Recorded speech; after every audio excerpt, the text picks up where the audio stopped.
Today was my mother's second honeymoon and my mother made my stepbrother sleep with me in the room.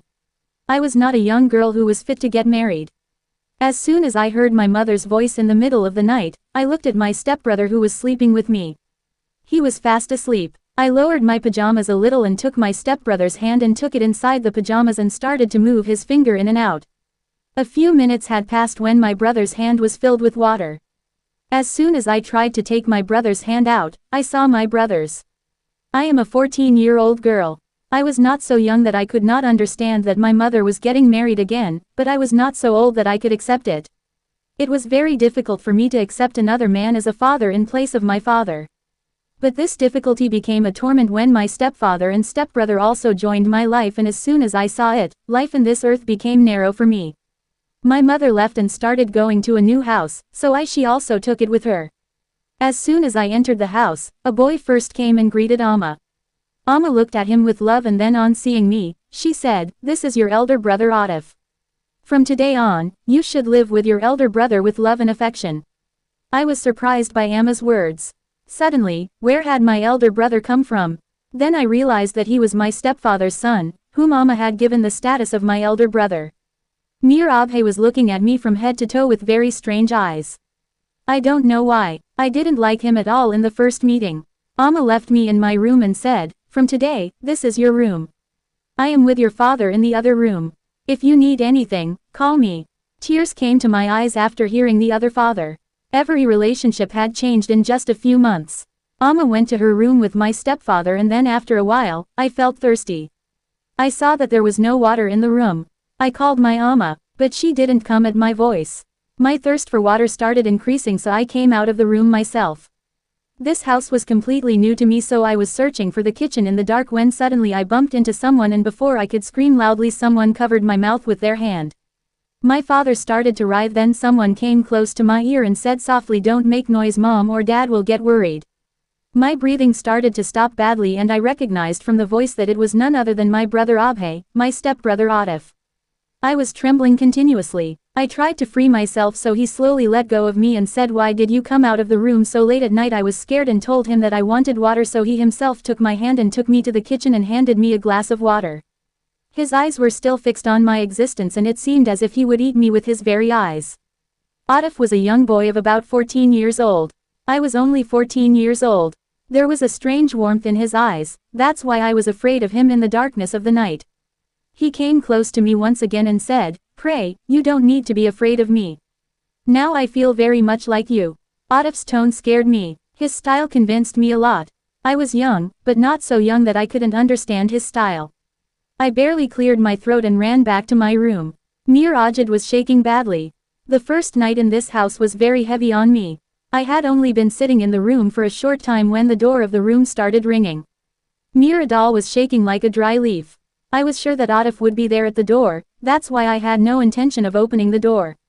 There was a knock on the door again and I was withdrawing into myself. Tears were coming to my eyes. I didn't know where I was stuck, and then after a long time I heard my mother's voice. She was calling my name and saying, "Open the door, please." My heart came to my heart at her voice and I quickly opened the door. My mother hugged me and started scolding me and asking why I had taken so long. I told her while scolding me that I was scared. She laughed and said, "It's okay. Today is your first night in this house, isn't it?" That's why I glanced at my mother's face, where I could see happiness. My mother was completely satisfied with her second marriage, but the presence of my stepbrother was disturbing me. My mother had come to see me and had returned after seeing me.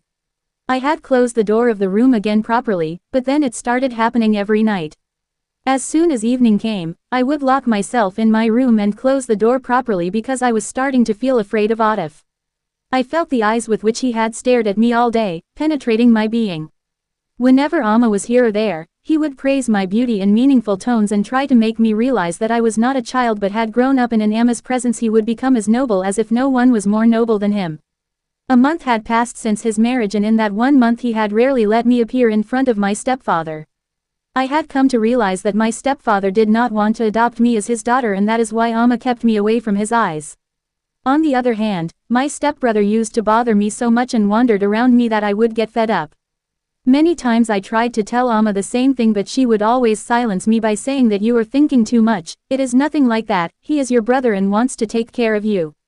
Just as Amma had started ignoring everything I said, I had become silent, and as I started spending my days in this house, one afternoon I was busy cleaning the roof when my stepbrother Atif came from behind and suddenly came so close that I couldn't even handle it and bumped into him. I got angry at his move and he started to push me harder. I immediately took a step back and said in anger, "What is this move?" Hearing my words, he became indifferent and said, "What have I done? You have deliberately bumped into me and now you are becoming forgetful." Before I could answer him, Amma came to the roof and said, "Dua, you stay busy with whatever you do. Come down with me, I have other work to do." I wanted to tell Amma what kind of mean things Atif deliberately does to me, but she didn't even have time to listen to me. Amma held my hand and pulled me down. I wanted to tell Amma that Atif had deliberately come close to me, but she cut me off halfway through my speech and said, "Nagi, brother, don't sit and complain about him. So he cares about you so much and you keep saying bad things like that, which is a little bit funny, and he doesn't take it to heart." And after hearing Amma's words, my soul was burnt to ashes. Amma didn't want to hear anything against Atif. I don't know if she trusted Atif or was afraid of her second husband, and Atif was the one who had forbidden my life.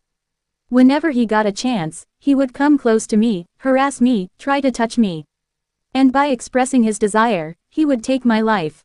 I knew very well what he wanted from me because many times he had explained his purpose in clear words to me, but I couldn't tell Amma this, and even if I had told her, Amma probably wouldn't have believed me because she trusted her stepson more than me, and why not?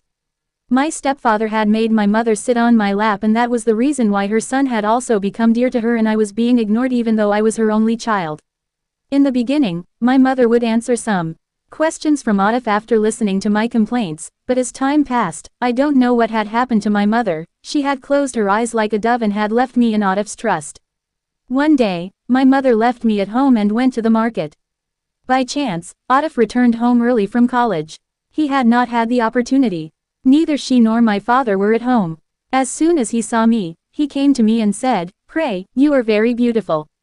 If you want, this beauty of yours can be useful to you. Look, don't listen to me. After all, how long will you continue to show your face like this?" I was starting to understand Atif's words a little, so I said angrily, "You are my brother. For God's sake, don't talk to me like this." He smiled and came closer to me and said, "I am indeed a brother, but a stepfather." Remembering this and Atif tucking my hair behind my ear with his finger, my heart started racing. He had come so close to me that it was becoming impossible for me to breathe. At that moment, the door of the house rang and knocked, telling me that Anan had returned. My heart started racing. Atif backed away and immediately went to his room. I ran and opened the door and hugged Amma. Anan got scared at my action and said, "I went to the market for a while, so she has gone crazy." I cried and told Amma, "Don't leave me, I am scared." After listening to me, Amma told me hundreds of things and said, "She is getting young and is afraid to be alone in the house. Who am I to leave me in a forest? What should I tell Amma?" This house had become even more unsafe than the forest because here my brother had become my enemy. This second marriage of Amma was weighing heavily on me. I wish my father had not divorced my mother, then I would be living a peaceful life today, but my father had no time for his own luxuries, and by divorcing my mother in a drunken state, he had ruined not only my mother's life but also mine. My stepfather was my protector, and I had never felt unsafe in his presence. But it was 2 months before my mother's second marriage, and my stepfather had not even looked at me lovingly twice. Rather, it seemed as if he did not even like my presence in this house. Whenever he saw me around my mother or was even close to me, he would immediately call my mother and take her to the room with him. In her presence, my mother and I could not even talk openly. I do not know what he had in mind for me, while she was loving Atif more than her own mother. So, this behavior of my father made me very suspicious of him, and he in the presence of Atif. I was spending each day in this house with great difficulty. If I could, I would run away from here somewhere and never come back. But all this was beyond my control. Then one evening, Atif followed me to the roof with a black bag. I was washing clothes and putting them on the ropes when he came close to me and held out the black bag towards me and said, "I have brought this dress for you. It will look great on your beautiful, fair, straight body. You can wear it and fulfill my wish. How long will you continue to bother me like this?" My heart sank after hearing Atif's words. He forcibly put the bag in my hand and said, "I will wait for you at night." Saying this, He went downstairs, but my hands and feet started shaking. I ran to my room and opened the bag and saw that my hands and feet were shaking. I could not even imagine that he could act so foolishly. I quickly locked the dress in the closet so that Amma would not be able to see me. She did not come out of the room all day, and as soon as evening came, I even locked the door from inside. Amma called me to eat Lakshmi, but I flatly refused, and from that day on I started trying to avoid coming out of my room whenever Atif was in the house. Because now I knew his purpose very well, but little did I know that I would not be able to avoid him for long. Amma and Abadun had gone to a wedding and Atif was also out with his friends. That is why I was doing the housework very peacefully. I was relieved that no one was going to bother me, but this turned out to be my misunderstanding. When I came to the room after finishing the work from the kitchen half an hour later, I was shocked to see that my stepbrother was lying on my bed and a smile came on his face as soon as he saw me. I did not know when he returned home. Maybe I was too busy with work, or he had just returned with his feet pressed down, his eyes on my existence. I was frozen and I understood his smile and the hidden meaning in his eyes very well, and that is why I was so upset. He was not at home either, so his presence in my room was very worrying for me.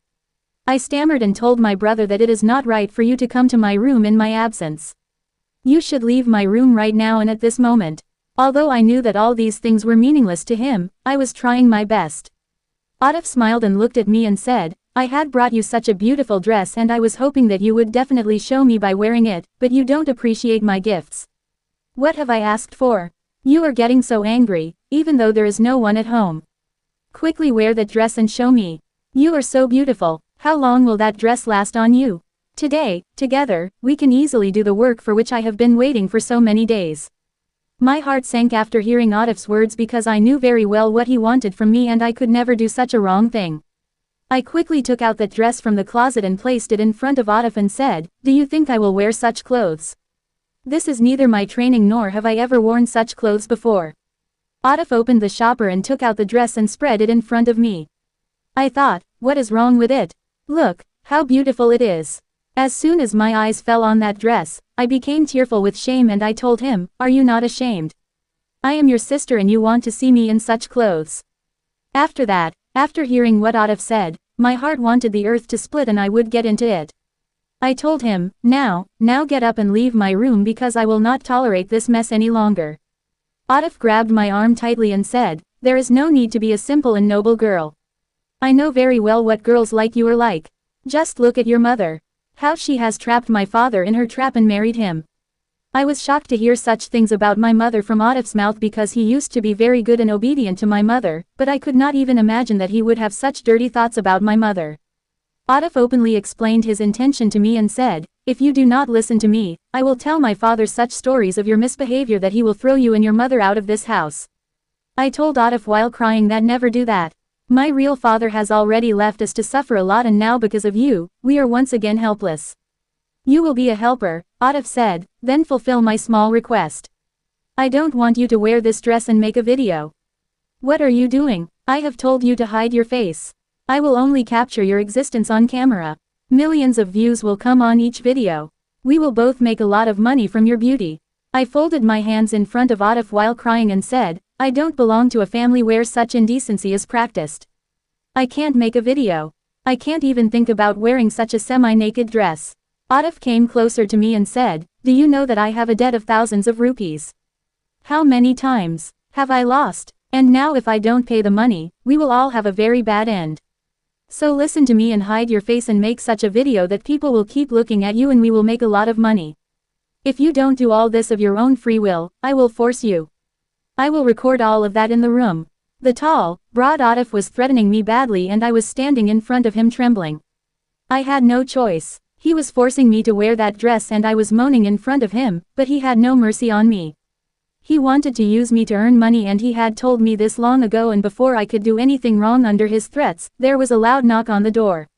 Atif had come out of the room at the sound of the doorbell. As soon as I ran and opened the door, I felt my senses go crazy when I saw the police standing in front. The police were asking me about Atif. I told them that he was in the house. They had arrested Atif and when I asked, they told me that he had forcibly made indecent videos of some girls with his friends and uploaded them on the internet and they were being arrested under the Cybercrime Act. He and his friends were earning millions of rupees by making similar videos and he wanted to use me for his purpose. The police had taken him away and I was thanking God that God had saved my honor. When my mother and father returned home from the wedding and came to know about Atif's arrest, my father immediately ran to the police station and my mother hugged me. I told my mother the whole story and she came to her senses. She apologized to me that she ignored everything I said to save her new relationship, and if the police had not come on time today, I too would have been disgraced. Atif is still behind bars because many big cases have been registered against him under cybercrime, and even if they wanted to, they could not get him bail. The mistake that Atif and his friends made in the greed of earning more money in the shortest possible time, now they may have to suffer for the rest of their lives. After Atif's departure, my stepfather has started loving me, and I have come to know that while there is good use of social media, there is also very dirty and disgusting use, and it depends on us how we use it. But we must remember that misuse of social media can also land us behind bars because very strict laws have been made by the government for cybercrime. In today's era, where boys like Atif are unruly and want to earn money by posting pornographic content on YouTube and TikTok, women like my mother blindfold themselves to save their new relationships, and that is why our society is falling into decline, because we do not know what is happening within the four walls of our home. Nowadays, every child has a mobile phone in their hands, and perhaps even the parents are not aware of how it is being used.